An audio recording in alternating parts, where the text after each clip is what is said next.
27 दूज का चांद। एक बार बीरबल काबुल की यात्रा पर गया। वहाँ की संस्कृति को जानने की उत्सुकता में वह बातों बातों में वहाँ के बारे में लोगों से सवाल करने लगा। कुछ लोगों को बीरबल की बातें सुनकर ये शक हो गया कि वो किसी राज्य का भेदिया है। उन्होंने ये बात काबुल के शहंशाह के कानों तक पहुंचा दी।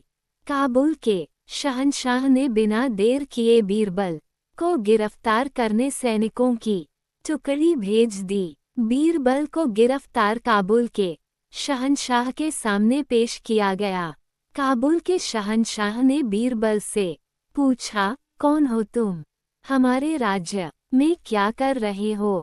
बीरबल ने उत्तर दिया, हुजूर, मैं एक यात्री हूँ। भिन्न भिन्न देशों का भ्रमण करना और वहाँ की संस्कृति के बारे में जानने का मुझे शौक है।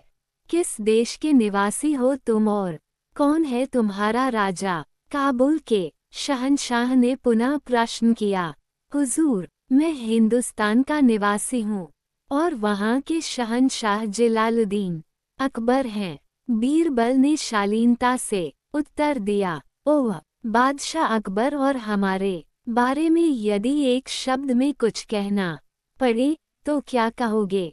हुजूर, आप पूर्णिमा के चांद हैं और वो दूज के। बीरबल का ये त्वरित उत्तर सुनकर काबुल का शहंशाह बहुत खुश हुआ। उसने बीरबल को छोड़ दिया और कई हीरे जवाहरात के साथ विदा किया। जब बीरबल वापस लौटकर अपने घर आया तो काबुल का हाल घर वालों को बताया। उसने काबुल के शहंशाह से हुई बातचीत के बारे में भी घर वालों को बताया। एक मुंह से दो मुंह और इस तरह बात फैलते फैलते अकबर के दरबारियों के कानों में पहुंची और ईर्ष्या करने वाले कुछ दरबारियों ने अकबर के कान भर दिए। जब अकबर को मालूम पड़ा कि बीरबल ने काबुल जाकर उन्हें काबुल के शहंशाह के सामने दूज के चांद की संज्ञा दी और काबुल के शहंशाह को पूर्णिमा के चांद की, तो वे बहुत नाराज हुए।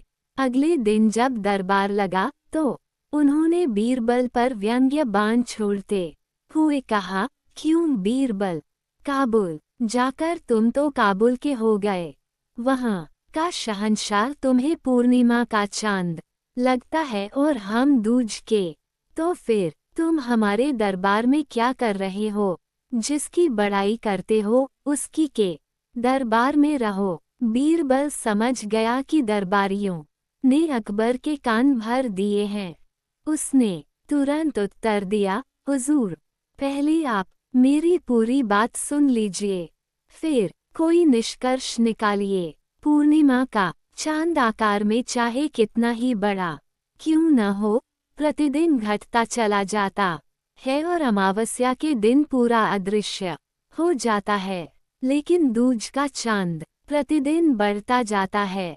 पूर्णिमा का चांद एक दिन चमकता है और दूज का चांद पूरे पखवाड़े। अब बताइए, बड़ाई किसकी हुई? मैंने तो यही कहा कि दिन प्रतिदिन आपका पराक्रम, साम्राज्य और यश बढ़ता रहे।